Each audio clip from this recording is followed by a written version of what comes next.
Okay students, एक बार फिर हम लोग अभी काफ़ी कुछ हम लोग पढ़ चुके हैं। आज हम लोग वर्कमैन कंपनसेशन रिजर्व के बारे में पढ़ेंगे। तो वर्कमैन कंपनसेशन रिजर्व आपको पता, पहले भी हम लोग काफ़ी चैप्टर्स में पढ़ चुके हैं। वर्कर जो फर्म में एम्प्लॉइज़ काम करते हैं, वर्कर और एम्प्लॉइज़, उनके लिए हम लोग एक फंड क्रिएट करते हैं ड्यूरिंग द वर्क पीरियड। अगर उन वर्कर या एम्प्लॉइज़ को कुछ भी सैनिटरीज या मिस हैपनिंग्स होते हैं, तब हम लोग उस रिजर्व से जो फंड क्रिएट किए उससे उसको कंपनसेट करेंगे। Again at the time of dissolution of firm, जब फंड डिसॉल्व करेगा, जब फर्म बंद हो जाएगा, उस समय वर्कमैन कंपनसेशन रिजर्व अगर दिया हुआ है बैलेंस शीट में liability side, then you have to see उससे क्लेम हुआ है या नहीं हुआ है। उसके अकॉर्डिंग ही हम लोग ट्रीटमेंट करेंगे अलग अलग। तो सबसे पहले आपको देखना है कि उससे क्लेम हुआ है या नहीं। If no claim is there, workman compensation reserve दिया हुआ है लेकिन कोई क्लेम नहीं है, तो वो अमाउंट जो है, जो पूरा का पूरा रिजर्व में बचा हुआ, वो किसका है? पार्टनर का है। और उसको ट्रांसफर कर देंगे कहां पे? पार्टनर्स कैपिटल अकाउंट में। पार्टनर्स कैपिटल अकाउंट में उसको हम लोग ट्रांसफर कर देंगे। क्लियर है? कोई डाउट इसमें? तो पहला एंट्री मैंने वही किया है, when no claim is there. आप देख सकते हैं वर्कमैन WCR आपको कंप्लीट लिखिएगा, शॉर्ट फॉर्म यूज मत कीजिएगा। वर्कमैन कंपनसेशन रिजर्व अकाउंट दिया तो पार्टनर्स कैपिटल, ये पार्टनर के अकाउंट में चल जाएगा, इसको रियलाइजेशन कोई मतलब नहीं होगा। क्लियर है? बट हो सकता है उससे क्लेम हुआ हो।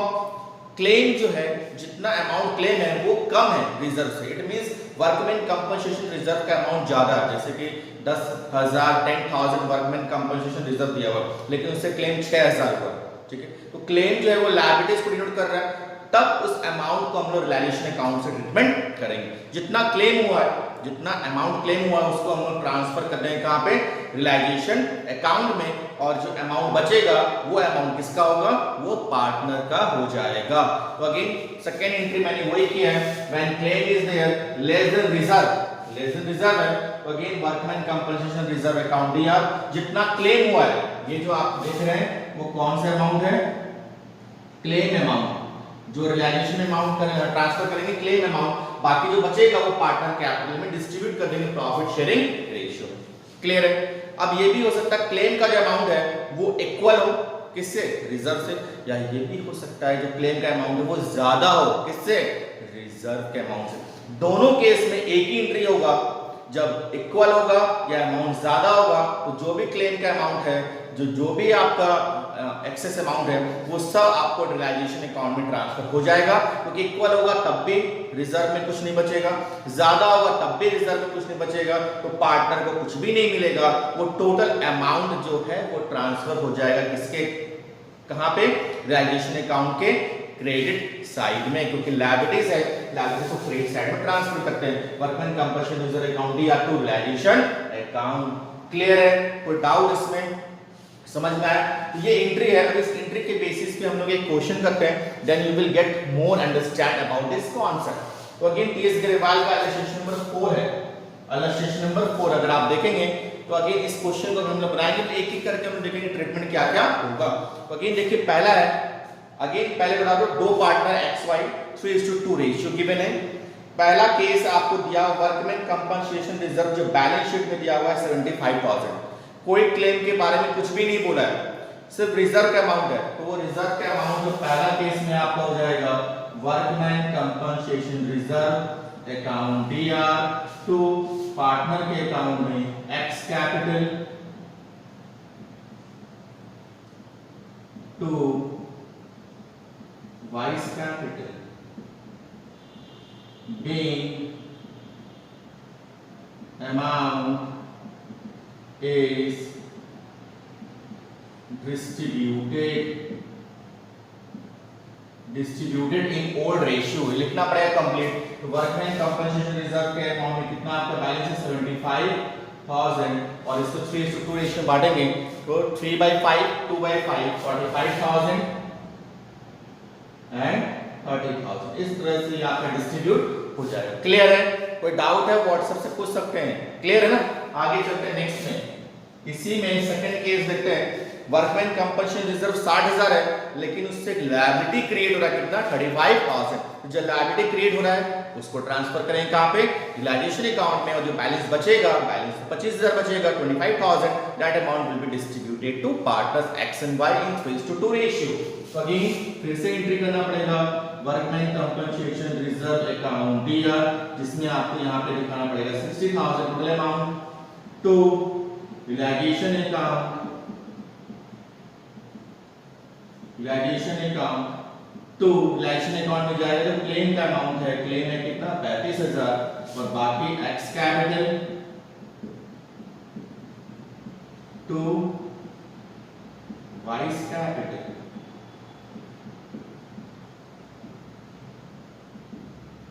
नरेशन कर लीजिएगा, नरेशन कंप्लीट लिखना है आपको। Being amount of claim is transferred to realization account and balance amount is distributed to partners capital account। ये लिखना कंप्लीट है, इसको फिल कर लीजिएगा, ये नहीं कि आप ऐसे छोड़ दीजिएगा इसको। तो अमाउंट हो जाएगा 15,000 और 10,000। ये 15-25,000 बचा वो 3:2 में 5 2 5 करेंगे 15 और 10 आएगा। क्लियर है, करके देख लीजिएगा। नेक्स्ट जो है आपका वर्कमैन कंपनसेशन रिजर्व, इस बार आपका 60,000 है और क्लेम कितना हुआ आपका 75,000। इस केस में क्या करेंगे हम लोग, क्या किया जाएगा इसमें, अगेन इसमें आपका 2 एंट्री होगा। 2 एंट्री कैसे होगा, क्योंकि जितना क्लेम का अमाउंट है, फिर से बता दूं, क्लेम कितना 75,000 टोटल रिलायजेशन अकाउंट में जाएगा। रिलायजेशन अकाउंट में कितना जाएगा, जितना वर्कमैन कंपनसेशन रिजर्व उतना ही जाएगा, उससे ज्यादा नहीं जा सकता। लेकिन बैलेंस जो बचेगा वो आपको पेमेंट करना पड़ेगा रिलायजेशन अकाउंट से।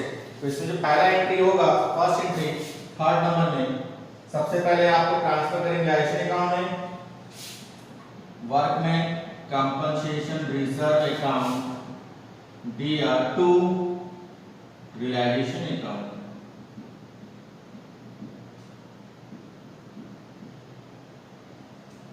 Being claim amount is transfer, और क्लेम अमाउंट कितना है तो 75,000, लेकिन आपके पास तो वर्कमैन कंपनसेशन में 60,000 है, तो 75,000 कैसे कर सकते ट्रांसफर, ट्रांसफर तो करेंगे 60,000, बट जो 15,000 आपके पास सक्सेस आपका क्लेम हुआ है, वो क्लेम आपको ट्रांसफर करेंगे, पेमेंट करेंगे कहां पे, पेमेंट किया जाएगा रिलायजेशन अकाउंट से डेबिट, जो भी पेमेंट होगा रिलायजेशन अकाउंट के डेबिट से, तो आपको पेमेंट करना पड़ेगा टोटल 75,000। तो एक एंट्री, और सेकेंड एंट्री हो जाएगा आपका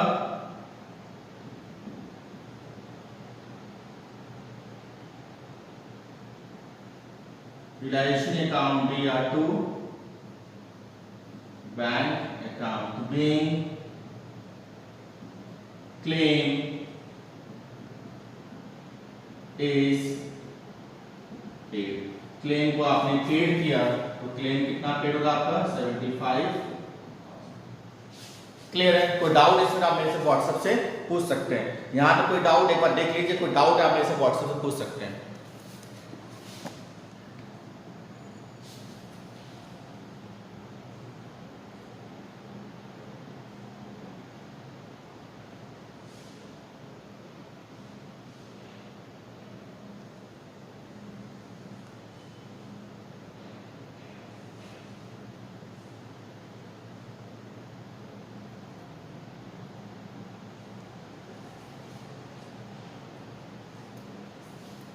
इसको मिटा देते हैं हम लोग।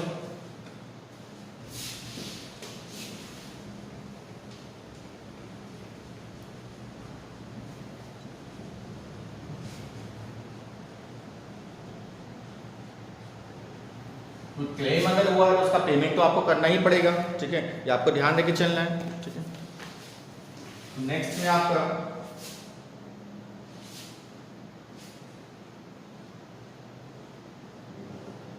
नेक्स्ट अगर आप देखेंगे 4th नंबर में, तो 4th नंबर में आपको क्या बोल रहा है, 60,000 आपका लायबिलिटी, 60,000 आपका क्लेम है। तो अगेन यहाँ पे जो एंट्री करेंगे पहले workman compensation reserve account DR to realisation account, again कितना अमाउंट जाएगा यहाँ पे 60,000, ये ना होगा। बट अगेन ध्यान रखना है, पेमेंट जो क्लेम है वो तो पेमेंट करना पड़ेगा। एक एंट्री ये होगा, दूसरा एंट्री क्या होगा, पेमेंट का। तो पेमेंट करेंगे रिलायंस अकाउंट डेबिट साइड से, रिलायंस अकाउंट दिया to bank account being payment is made. Payment कितना, जितना क्लेम है 60,000 उतना आपने पेमेंट कर दिया 60,000। क्लियर। और लास्ट अगर देखेंगे, लास्ट से बोल रहा है कि कोई वर्कमैन कंपनसेशन रिजर्व लेकिन फिर भी क्लेम हुआ है, तो क्लेम और एक एंट्री करेंगे यहाँ पे और डायरेक्ट आपको रिलायंस अकाउंट से इसको हम लोग पेमेंट कर देंगे। रिलायंस अकाउंट दिया to bank account being claim is paid. तो क्लेम कितना पेड करेंगे, 15,000 लागने का पेमेंट करेंगे तो रिलायंस अकाउंट डेबिट करते हैं। ये आपको पता है, इस तरह से आपका एक कंप्लीट एंट्री होगा। इसमें कोई भी डाउट आप इनसे पूछ सकते हैं व्हाट्सएप के थ्रू। Thank you.